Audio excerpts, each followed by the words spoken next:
हूं अंजलि और आप देख रहे हैं मीडिया पॉइंट।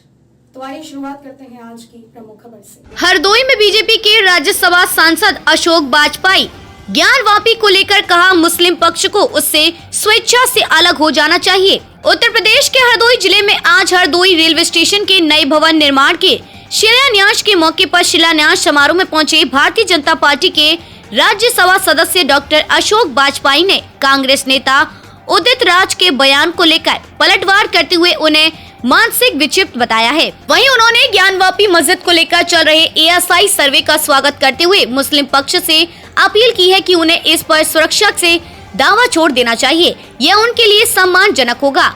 हरदोई में रेलवे स्टेशन के नए भवन के शिलान्यास के अवसर पर भारतीय जनता पार्टी के राज्यसभा सांसद डॉक्टर अशोक बाजपाई ने पत्रकारों द्वारा उदित राज के बयान पर सवाल के जवाब में उदित राज पर तगड़ा हमला बोला है।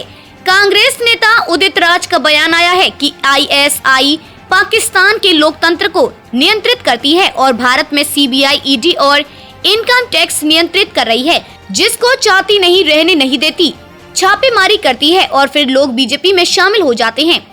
देखिए, ये कांग्रेस के नेताओं की मानसिकता का परिचायक है।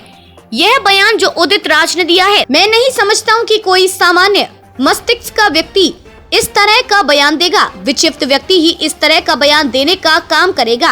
अगर यहाँ पर जो भ्रष्ट और वो लोग जिन्होंने सत्ता में रहकर मलाई काटने का काम किया है, अगर उनके विरोध ईडी छापा मारा और कोई कार्रवाई करती है, सीबीआई करती है, तो उन पर भ्रष्टाचार के आखंड डूबे लोगों को बेचैनी होती है। और इसी का नतीजा है कि आज कांग्रेस के नेता बेचैन है, क्योंकि ईडी और सीबीआई के छापों से उनके भ्रष्टाचार की कलई खुल रही है।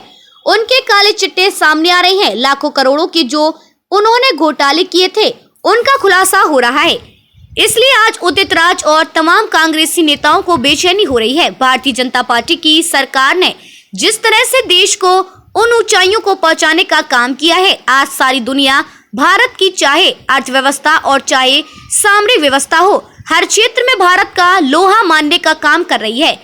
उसकी हर देशवासी प्रशंसा कर रहा है, दुनिया के लोग प्रशंसा कर रहे हैं। लेकिन कांग्रेस के लोग जो हमेशा उनके मन में सत्ता से कैसे वो हट गए, सत्ता पाने की जो बौखलाहट है, इस तरह के बयान देने को मजबूर कर रही है। कांग्रेस नेता उदित राज का बयान आया है कि आईएसआई पाकिस्तान के लोकतंत्र को नियंत्रित करती है और भारत में जो है सीबीआई, ईडी और इनकम टैक्स ये नियंत्रित कर रही है, क्योंकि ये जिसे चाहती है सत्ता में रहने देती है, नहीं चाहती है तो नहीं रहने, क्योंकि ये छापेमारी करती है, फिर लोग बीजेपी में शामिल हो जाते हैं। देखिए, ये कांग्रेस के नेताओं की मानसिकता का परिचायक है। ये बयान जो उदित राज ने दिया है, और ये मैं नहीं समझता हूँ कि कोई सामान्य मस्तिष्क का व्यक्ति इस तरह का बयान देगा। विक्षिप्त व्यक्ति इस तरह का बयान देने का काम करेगा।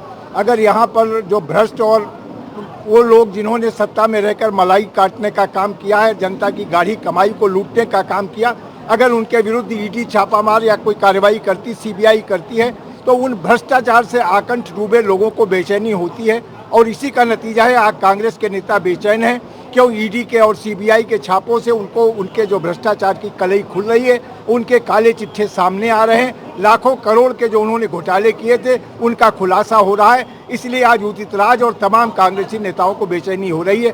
भारतीय जनता पार्टी की सरकार ने जिस तरह से देश को उन ऊंचाइयों तक पहुंचाने का काम किया है, आज सारी दुनिया भारत की, चाहे अर्थव्यवस्था हो, चाहे सामरिक व्यवस्था हो, हर क्षेत्र में भारत का लोहा मानने का काम कर रही है। उसकी हर देशवासी प्रशंसा कर रहा है, दुनिया के लोग प्रशंसा कर रहे हैं। लेकिन कांग्रेस के लोग जो हमेशा उनके मन में कि सत्ता से कैसे वो हट गए, सत्ता के पाने की जो बौखलाहट है, इस तरह के बयान देने को उन्हें मजबूर कर रही है। सर्वे प्रक्रिया चल रही है, इसको किस तरीके से आप लोग लेते हैं? देखिए, जो ज्ञानवापी को एएसआई सर्वे का निर्णय न्यायालय द्वारा लिया गया, उसका हर देशवासी स्वागत करता है, क्योंकि इससे सारे तथ्य जो हैं वो सामने आ सकेंगे। उसकी जो पौराणिक या जो ऐतिहासिक महत्ता है, उसका भी पता लग सकेगा कि वहाँ पर क्या था, कौन सा धार्मिक स्थल था। हालांकि ये बात किसी से छिपी नहीं है कि वहाँ पर आदि विश्वेश्वर का मंदिर था और हजारों साल प्राचीन मंदिर था। लेकिन वो सारे तथ्य सामने आ सकेंगे ताकि हर वर्ग को, समाज के हर संप्रदाय को ये मालूम हो जाए कि सच्चाई क्या है। और मैं समझता हूँ एएसआई के सर्वे के बाद वो सारे तथ्य स्पष्ट हो सकेंगे। एएसआई के निर्णय का मैं स्वागत करता हूँ।